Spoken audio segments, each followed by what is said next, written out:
Ito, ayoko na lang ipakita ng buo to ha. Okay, may aksidente po na nangyari dito. Ayun ay ano lang, paalala lang, no? Paalala lang na palaging mag-iingat, lalo na yung mga nakamotor. Isa rin yun sa mga dahilan kung bakit ito yung napili ko na pagdalhan kay Bukbok para sa kanyang pinakaunang PMS. Kaya okay lang magkaroon ng sasakyan yung mga tulad kung walang alam sa sasakyan. Okay na si Bukbok, okay na? Okay na po, ready na, long ride. Ayos na.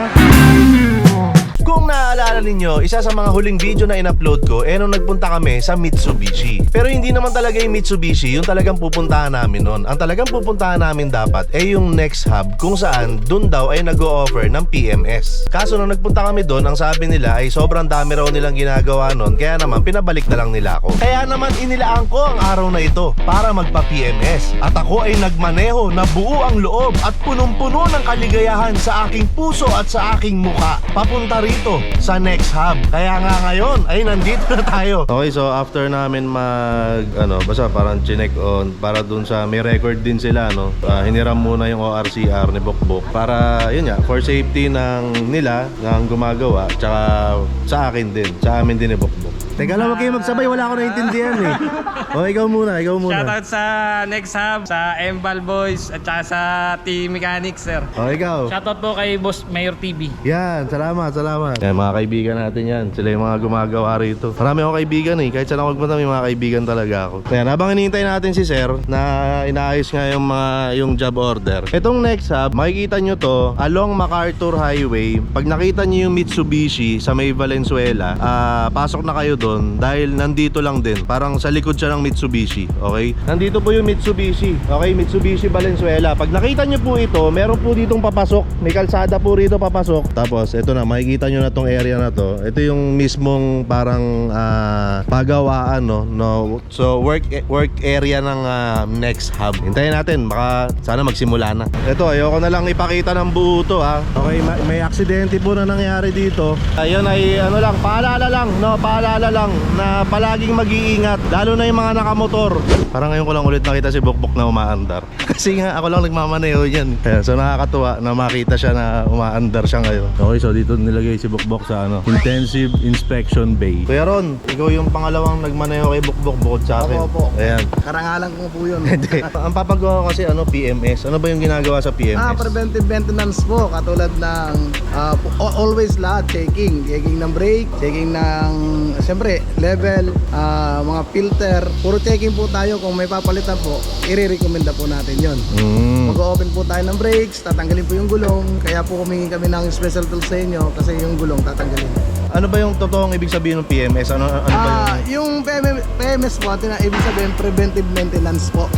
Ano yung S? Parang service. Yung services, puro checking po yun. Ayun. Yung po ang gagawin natin yun. Wala po tayo papalitan dyan maliban sa oil filter, tapos sa recommendation na po. Okay, so malamang maraming magtatanong dyan sa inyo, mga magko-comment na bakit doon pa nila ni Mayor si Bukbok para lang sa PMS. Siyempre, gaya nung mga nakaraang video ko, no, na sabi ko nga, si Bukbok ay mahalaga sa akin yan, okay? At para sa akin, ito yung pinakaunang PMS niya na nasa akin na siya. So gusto ko, daling ko siya sa pinakamagandang lugar para ma-experience niya yung pinakaunang PMS niya na nasa akin na siya. Sa paghahanap-hanap ko online, isa itong Next Hub sa mga napili ko o sa talaga nakakuha ng atensyon ko dahil ang ganda ng lugar nila, maganda ang facility, maraming mga nagpapagawa rito, marami silang customer, maraming positive review itong Next Hub. So hindi ako nagdalawang isip na dito ko siya dalhin. At bukod doon, malapit pa siya sa akin dahil Valenzuela lang to eh. Parang isipin na lang natin, no, na parang anak ko si Bukbok at ito yung kanyang unang school. Ayan, parang ganyan. So syempre, ikaw,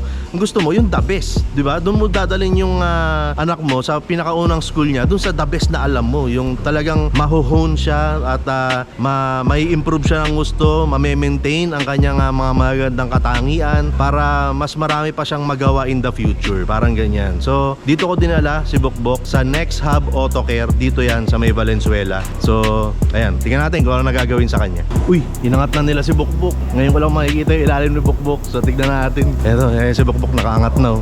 Uy, sa ilalim na ako ni Bukbok. Eto, chinecheck na nila yung ilalim ni Bukbok. Dapat nating ayusin, linisin. Ayan tol, bakit tinanggal yung gulong? Lininisin natin si Renreno. Linisin din yung preno. Tsaka check na rin yung mga kapal niya. Tapos titingnan natin kung may leak yung mga caliper. Kasi part na rin siya ng preventive maintenance service, sir. Katulad nito, baka part pa yan, sir, pati niya. Okay pa yan. So, di ba? Kaya okay lang magkaroon ng sasakyan yung mga tulad kung walang alam sa sasakyan.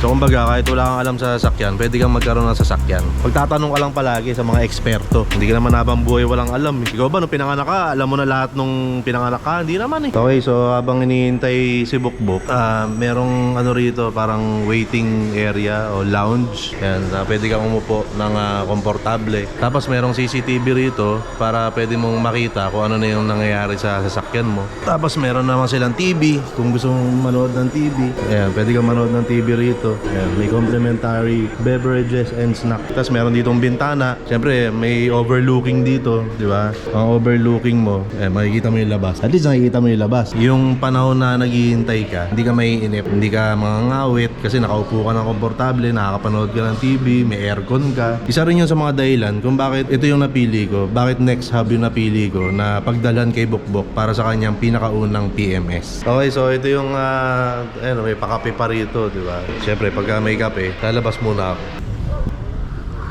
Ay, okay, so napag-usapan na rin namin na yung ilan sa mga freebies ni Dodong Laagan, no, nung binili ko si Bukbuk sa kanya, ay ikakabit na rin namin kagaya nitong stabilizer link. O, tama, alam ko yan. Itong radiator cap, itong belt at itong belt. Pati yung mga spark plug yata papalitan din. Okay, so nakikita natin medyo patapos na si Bukbuk dito. At syempre, baka may ilan sa inyong nanonood na gusto ring magpa-check, magpa-maintain ng mga sasakyan nila, kaya nandito sila, sir. Sir, anong pangalan mo, sir? Hi, by the way, I'm Simon po for Next Hub Valenzuela. Zairo Simpao ko, sir. Sir, unahin natin yung ano ba yung mga ginawa natin sa unit ko, sir? So, bali ngayon, sir, ang ginawa po dito sa unit niyo po is nag-change oil po tayo.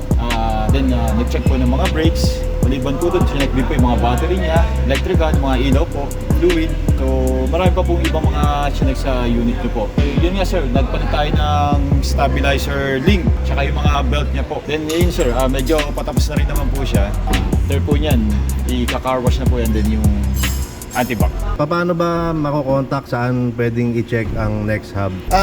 Located po kami at Valenzuela, Next Hub Valenzuela. May page din po kami. Type nyo lang po Next Hub Valenzuela. Makikita nyo na po yung mga promos namin and updating promos. Hindi lang po PMS o change oil po ang ginagawa namin. Meron din po kaming cleaning ng brakes, wheel alignment, wheel balancing. May mga accessories din po kami like tint, be cool. So anything po na po pwede, puntahan nyo lang po kami dito sa Next Hub Valenzuela. Located at Dalandanan.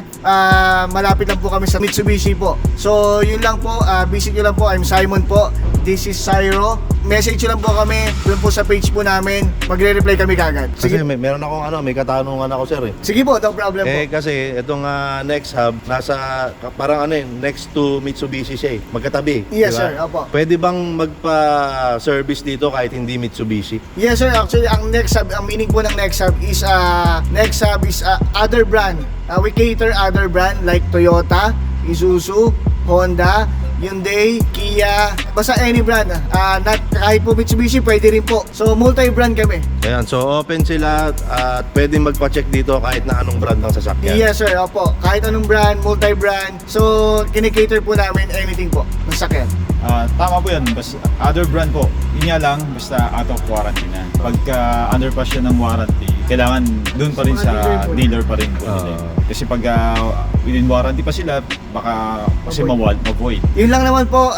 Thank you po sa mga nanonood. Sana po mag-visit po kayo dito sa dealer po namin. Maraming salamat po. Okay na si Bukbuk? Okay na? Okay na po. Pwede na, long ride. Ayos na? Sipon lang na, long ride. Saan ko pwedeng dalhin yan? Saan ko pwedeng dalhin? Saan? Kahit Baguio lang. Baguio, pwede na. Rat-rata na. Pwede na i-long drive. Ayan, okay na. Nakuha ko na si Bukbuk. Nasa akin na ulit yung susi. So, sir, pwede ko nang pwede ko nang dalhin. Almost. Pwede na bang i-long drive yan? Pwede na. Pwede na. Saan kaya pwede dalhin yan? Baguio agad. Baguio agad? Ay, tingnan natin. Baguio tayo! Let's go!